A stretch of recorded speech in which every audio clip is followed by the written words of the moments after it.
নিয়ে আসলাম আপনাদের জন্য আরেকটি নতুন পর্ব। পর্ব 9, ছাড় নিপীড়ন নিয়ে। এই পর্বে ছাড়া আঘাত হানতে শুরু করে, আর ঋষভদের সংগ্রাম ক্রমশ কঠিন হয়ে ওঠে। তবে ভেতরে নতুন শক্তি জাগ্রত হয়। রাতের অন্ধকারে তৃষা হঠাৎ খিঁচুনি শুরু করে। ঋষভ বুঝতে পারে ছাড়া তার দেহ নিয়ন্ত্রণ করতে চাইছে। সে তৃষাকে শান্ত করার চেষ্টা করে। ঋষভ একাকী বনের এক প্রাচীন স্থানে যায়, যেখানে আগে অগ্নি পুরোহিতের শেষবার অভিশাপ পড়েছিল। সে প্রার্থনা করে আলো পাওয়ার জন্য। দীপন ছায়াদের বিরুদ্ধে গবেষণার সময় আহত হয়। ঋষভ গভীর উদ্বেগে পড়ে বুঝতে পারে যুদ্ধটি কতটা ভয়ানক। ঋষভ ও তৃষার ওপর ছায়ারা একসঙ্গে আঘাত হানে। তাদের চারপাশে অদৃশ্য শক্তির চাপ বেড়ে যায়, আবহাওয়া কঠিন ও বায়ু জড়ো হয়। ঋষভের মনের ভেতরে যুদ্ধ শুরু হয়।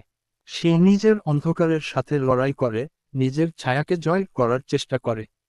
একটি হালকা সুর বেজে ওঠে, মাধবীর আত্মার কণ্ঠ শুনতে পাওয়া যায়। আলোই তোমার অস্ত্র, শক্তি তোমার ভেতরে।